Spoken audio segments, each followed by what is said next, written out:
Hello, BookTube. Welcome back to Middle Grade Monday. This was created by Storm at Storm Reads. Go check her channel out. It's so lovely. But I'm still going with Middle Grade Monday. Again, we've got so many picks to choose from. But today, I'm going to be talking about another middle grade classic in Australia, and that is the one, the only, Seven Little Australians by Ethel Turner. Of course, here it is. This is a big anniversary edition and all that.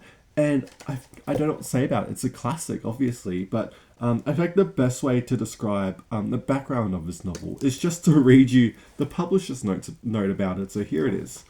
In January 1893, on the day of her 21st birthday, Ethel Turner noted in her diary that she started to write a new story which she thought of and would call Seven Little Australians. Many years later, she recalled that on that particular day, she had taken her red penny pen and an unruled exercise book and sat writing, sometimes in the branches and sometimes beneath the shade of an old apple tree, which was growing in the orchard of their rambling garden.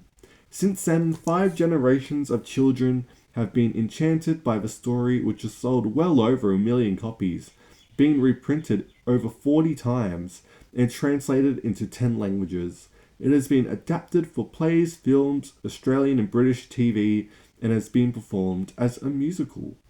And yeah, Ethel wrote this when she was 21. Little did she know what she was writing in terms of a big bestseller, Seven Little Australians would be.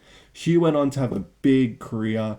I don't even think the rest of her stuff's in print anymore, but this still stands as one of the great middle grade books in Australia. So what's it about? So we are following pretty much the Woolcolt family, and there's 7 of them. There's 7 children pretty much, and there's the big brooding dad who's in the army, and he's a captain, Captain Woolcott, and then there's the step wife, like stepmom of the family, and her name's Esther, and she's kind and all that, but she very much lives under the ruling thumb of her new husband.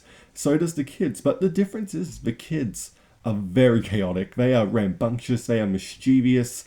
As Ethel writes in the first couple pages, or at least the first chapter, really, explaining why Australian children tend to be more mischievous and rambunctious more than any other children from any other country, and I kind of love that. It's very charming, but so yeah, we have the very chaotic family going on here, but we mostly focus on Judy, right, who's 13. She's, I think, the second oldest, and she mocks her dad when it comes to his military career. She does, I don't want to spoil it, but she does something that her dad doesn't like, her strict dad.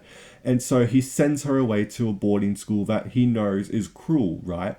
And while the Judy's gone and all that, we follow the older sister Meg as she starts, dating around, and she, finds a crippling alcoholic possibility of a man to date, and she's like, no, whatever, and ditches that. She gets home and faints because of her lace was too tight around her waist, which I thought was pretty cool rhyme.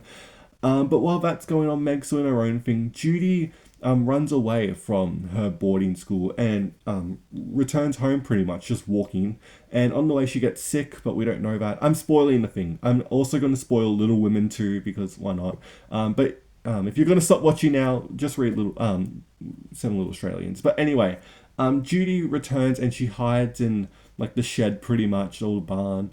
And people, the other children start to notice, but they don't tell their dad until the captain father himself finds this, that his, rambunctious child who he sent away has secretly returned, and he whips her. Of course, he gets out the 9 tails and just absolutely goes to town on her back.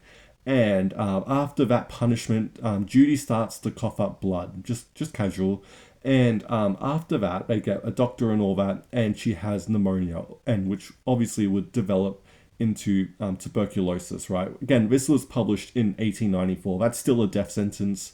And he's like, oh, okay, I guess you can stay with us for now, whatever. And so the novel climaxes really with a picnic, because the family go to some extended family to travel with, but they all decided, all 8 of them, or 9 of them, sorry, all 9 of them decide to have a little picnic. And this is where the novel takes a big jump, because they're sitting under a big tree, right? And all of a sudden, the tree falls, like the entire tree, And Judy sees this, right? And she sees that the tree, in the split second, the tree's going to hit and kill the youngest sibling who she's vowed to protect and is still literally a toddler.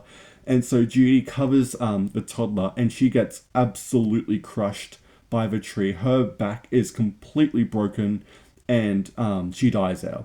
And she's, sticks to the seven little children's honor that they all have, their little code, and she literally gives her life for one of her siblings, or at least step sibling, because the youngest is actually Esther's own child. So I don't know if they're all. I don't know. Anyway, it's been a while since I've read this, but and after Judy's death, the family goes back to Sydney, of course, after staying with their extended family, and the father, who is still very strict and very much keeps to himself and all that, realizes that he needs to show affection to his kids and maybe not rule under with such a strong thumb or whatever, and except he doesn't, and life just continues on. And that's Seven Little Australians. This book is very much compared to Little Women, and I really see it, because I do think Little Women is still objectively better than Seven Little Australians. I think Ethel is doing like so much more in this book when it comes to subverting a lot of the Victorian expectations and a lot of society structures at the time, because there are some general connections here, like they both are about coming of age and sibling bonds and all that. But Seven Little Australians is just so brutal when it comes to it. Of course, in Little Women, Beth gets sick and she slowly dies, and it's a very reflective time for her and all that. But we don't have that. We don't have that much time here in Australia, so we just kill her off instantly with a tree, and I think it's really interesting to compare them. Surely someone's done an essay about comparing them. I'm sure of that. But it's like the more unpleasant version of Little Women, and I kind of love that. But yeah, this is an absolute recommend. You will find it probably in every secondhand shop, really. I haven't read anything else by Ethel Turner. I know she done a couple sequel novels because this was such a big bestseller, but I just haven't found them. And yeah, that's your Middle Grade Monday. Seven Little Australians. Go check it out. Give it a read. And yeah, have you read it? Let me know what you think. And thank you so much for watching BookTube, and I will see you next time.